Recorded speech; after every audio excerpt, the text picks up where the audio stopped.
স্বজনদের সাথে ঈদ উদযাপনে আজও সড়ক, রেল, নৌপথে বাড়ির পথে মানুষ। ঈদযাত্রার খবর জানব সহকর্মীদের কাছ থেকে। গাজীপুরের চন্দ্রায় থেকে যুক্ত হচ্ছেন সহকর্মী হোসাইন আলী বাবু। বাবু, চন্দ্রায় যাত্রী যানবাহনের চাপ এখন কেমন দেখছেন? কোথাও কোনো জটলা আছে কিনা? সকালে কিছুটা চাপ ছিল, তার মাঝখানে কিন্তু যাত্রীদের এবং গাড়ির চাপ কিন্তু কমে গিয়েছিল। দুপুরের 12টার পর থেকে আবারও কিন্তু ঢাকা টাঙ্গাইল মহাসড়কের যে চন্দ্রামোড়, সেই চন্দ্রামোড়ে কিন্তু যাত্রীর চাপ বেড়েছে, যা গাড়িরও চাপ বেড়েছে। আসলে গণপরিবহনের চাপ বেশ দেখা যাচ্ছে। দেখছেন যে আসলে চন্দ্রামোড়ের ফ্লাইওভার থেকে শুরু করে একদম আনসার একাডেমি পর্যন্ত আছে প্রায় 2-2.5 কিলোমিটার কিন্তু এই জটলা রয়েছে। বলছেন যে আসলে এই এলাকার যে শিল্প কারখানাগুলো রয়েছে সেগুলো কিন্তু আসলে দুপুরের পরেই আসলে ছুটি হবে। সবগুলো কারখানায় কিন্তু আজকে ছুটি হওয়ার পরে যাত্রীদের চাপ বাড়বে, গাড়ির চাপ বাড়বে।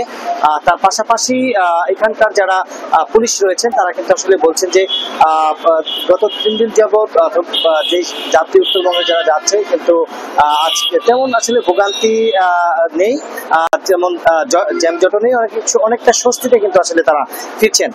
কিছু কিছু সময় কিছুটা জটলা লাগলেও সেটা কিন্তু আবার কিছুক্ষণ পরেই একেবারেই স্বাভাবিক হয়ে যাচ্ছে। আরেকটি বিষয় হচ্ছে যে এখানকার খানাজোড়া একটি এলাকায়, সেই এলাকায় দাঁড় করিয়ে যাত্রী ওঠানোর কারণে এই জটলাটা সৃষ্টি হচ্ছে বলে বলছেন আজকে এখানকার হাইওয়ে পুলিশ এবং জেলা পুলিশ। ধন্যবাদ বাবু যুক্ত হবার জন্য। ঢাকা চট্টগ্রাম মহাসড়কের পরিস্থিতি জানতে এবারে কথা বলছি সহকর্মী আমির হোসাইন স্মিথের সাথে। স্মিথ, সকাল গড়িয়ে তো দুপুর, মহাসড়কে ঈদ যাত্রার কি পরিস্থিতি দেখছেন?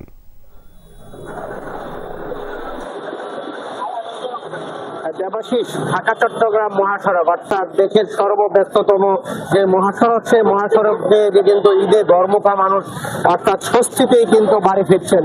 কোনো রকমের যানজট নেই, কোনো রকমের ভোগান্তি নেই।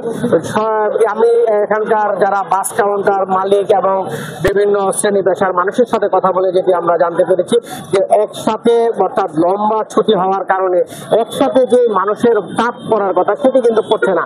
অর্থাৎ স্বল্প দূরত্ব বা বেশি দূরত্বে যে সমস্ত যাত্রীরা যাচ্ছেন তারা কিন্তু অনেকটা স্বাচ্ছন্দ্যে যাচ্ছেন। তবে 2-1 যাত্রী অভিযোগ করেছেন যে নির্ধারিত ভাড়ার থেকে 200 টাকা 150 টাকা এরকম বেশি করে আদায় করা হচ্ছে। তবে সেটিও তারা হাসি মুখে বরণ করছেন, কারণ স্বাভাবিক, তারা এটা একটা অস্বস্তি ভোগ করছেন না। তারা বলছেন যে যেই ভাড়া রাখছে সেগুলো সহনীয় পর্যায়ে